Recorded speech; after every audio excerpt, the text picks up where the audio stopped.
there was this meetup.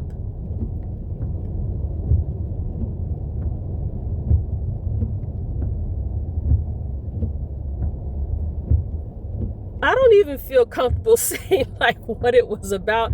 Yeah, this is definitely going to be on my other channel. It was called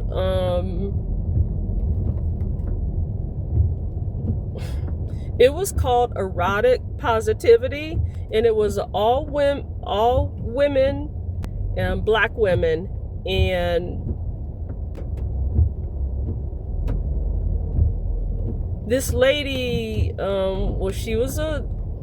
she talked about how she was married for 17 years. And I'm not saying that I agree with any of this stuff or this lifestyle or anything, okay? But I've never, at first I wasn't going to even go to it, but I'm paying for this YouTube membership, so I'll be doggone it if I'm not going to take advantage. So anyway, this lady had been married for 17 years. She had 4 children, and she ended up getting a divorce. And what I interpreted as, she appears to be polyamorous, and I had never heard anyone. I missed the first 3 minutes, but I would describe this person as polyamorous, and I wouldn't even call it amorous.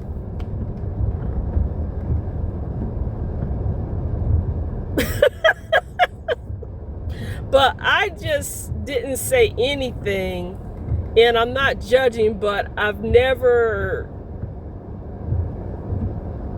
heard women from this space. And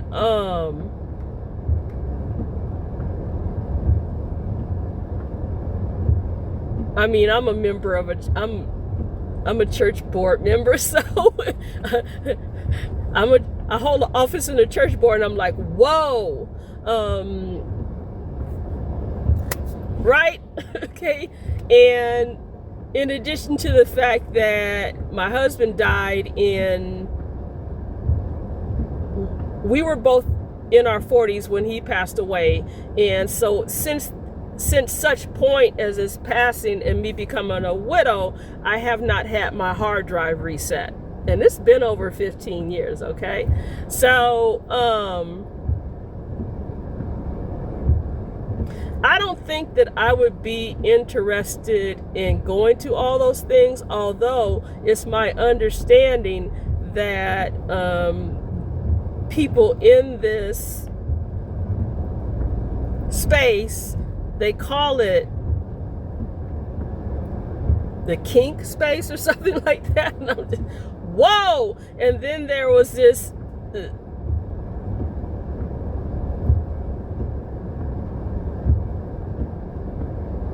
you see how speechless I was? That's how I was in the meeting. I didn't say one thing. And then they were talking about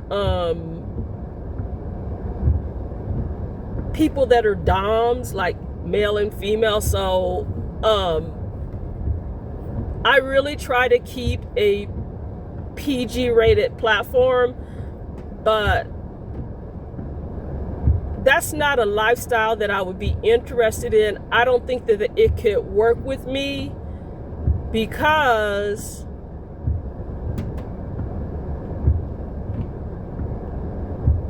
the things that they were talking about that they do, I couldn't see myself being intimate with somebody at this stage in my life without there being, well, it's of course marriage, but an emotional connection, which is probably why after my husband passed away, I just really just put that dating and all that stuff aside. First of all, because I was busy raising my kids, and at this point it's just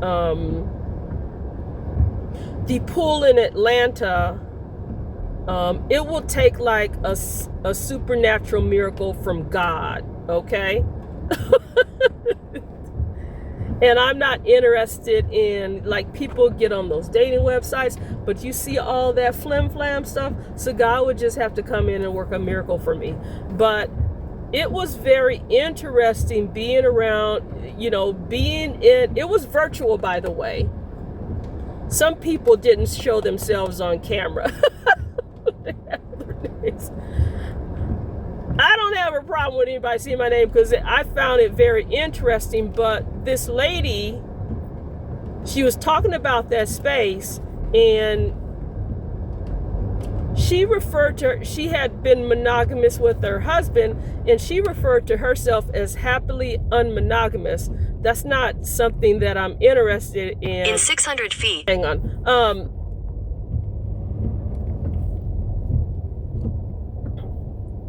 But there were some takeaways. First of all, it was things about boundaries. And they had this thing that you called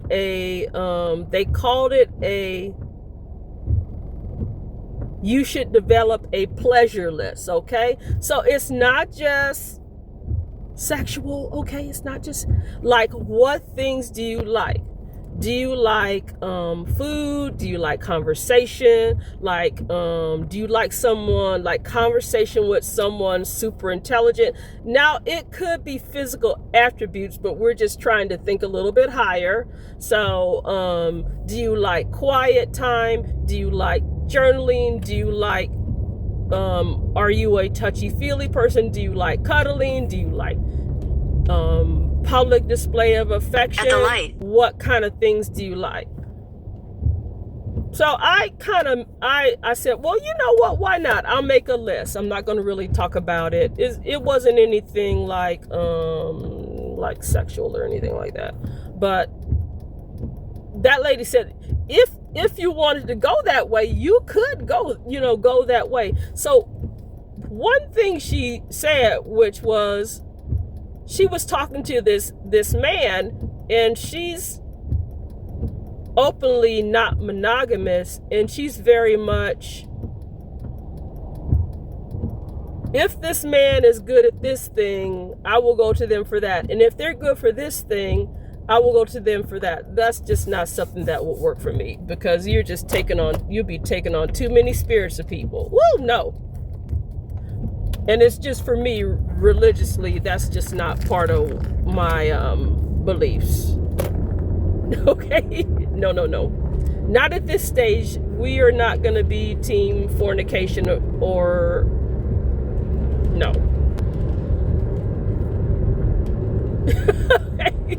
But she was saying that there's this guy that, she knew casually, but she made it clear she didn't want any kind of emotional attachment, which I find fascinating for a woman to be able to separate those like that, because I've never been able to really separate it.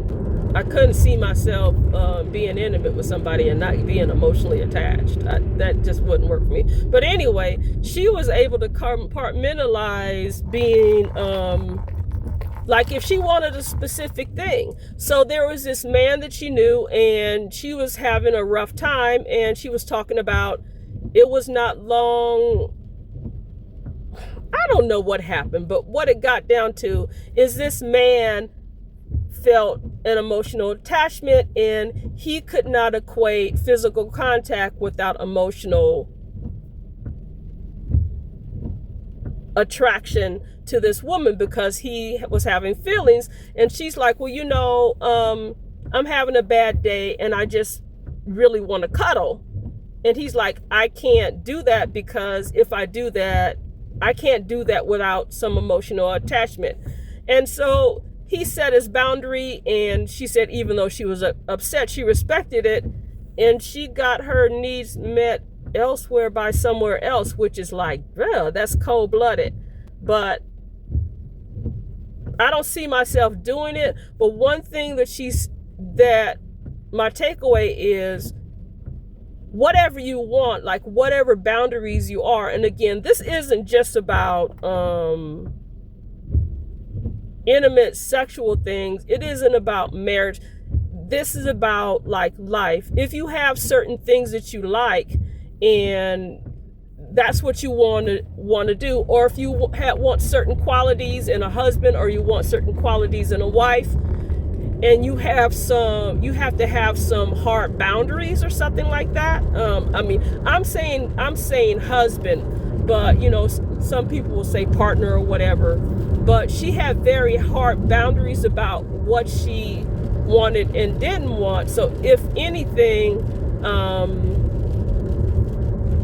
if you value time, if you value physical contact, if you value like affirmation or gifts or whatever, that you should be very clear about the things that you want and not willing to settle. But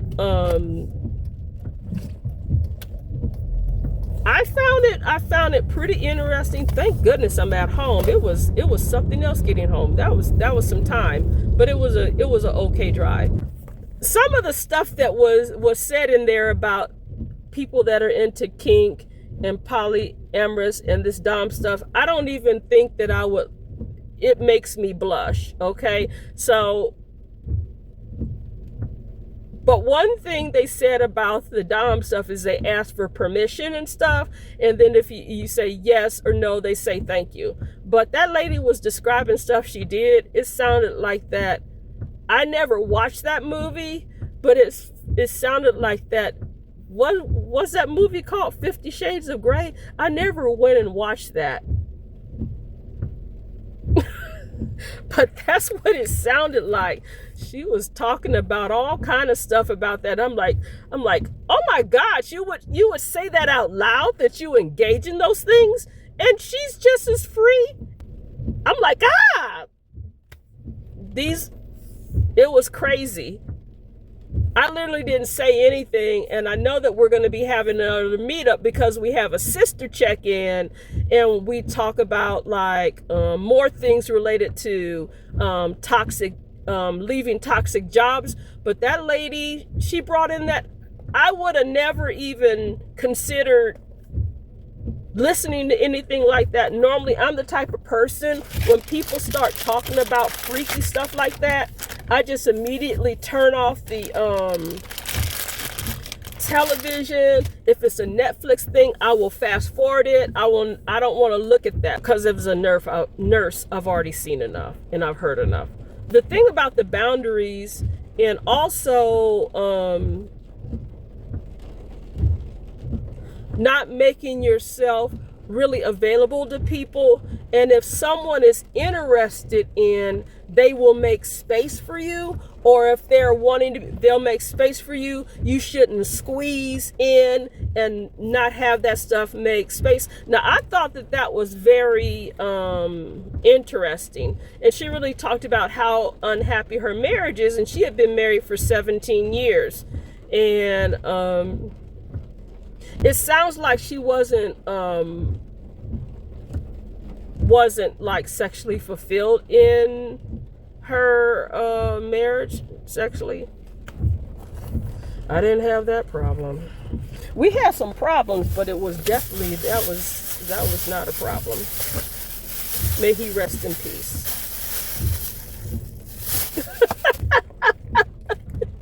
There was this book called, well, first of all, there was this book. I don't agree with everything in it. Dare I say it? Me and my daughter actually went to it's called Charis Bookstore. Charis, Charis Bookstore. It's near what is that all-girls school called? And I can't think of the school right now. It might come to me later. We went in there, and there's this book that's called it's called Our Bodies, Ourselves. And before I became a nurse, particularly when I was a public health nurse, it explains pretty much all kind of things that I had never really heard of, because I was in my early 20s. I had never had children, and I really didn't have I didn't have a lot of like life experiences. So, and there's a lot of things that I got shielded from, because it was kind of like it was a like a Christian household. So I kind of looked through some of those things. Some of the stuff, it makes me blush, and some of the stuff, it was kind of cringe to me, but it explained a lot of things. And when I was going to this, they would make a new edition every year. It was called Our Bodies, Ourselves. A lot of that stuff, some of the stuff you see it or read it and you can't unread it, okay? So if you're really conservative, and I would suggest you not look at it. But they would renew it every year, and I happened to go to Char's bookstore. It was a feminist bookstore. My daughter at the time was taking some women's studies class, and I said, I think it might be interesting for you to go to this bookstore because it is a feminist bookstore. Head over heels for that someone. Head for the hills for nothing. Running, scared, screaming at the top of my lungs. In my many minds, my heart doesn't always agree. What I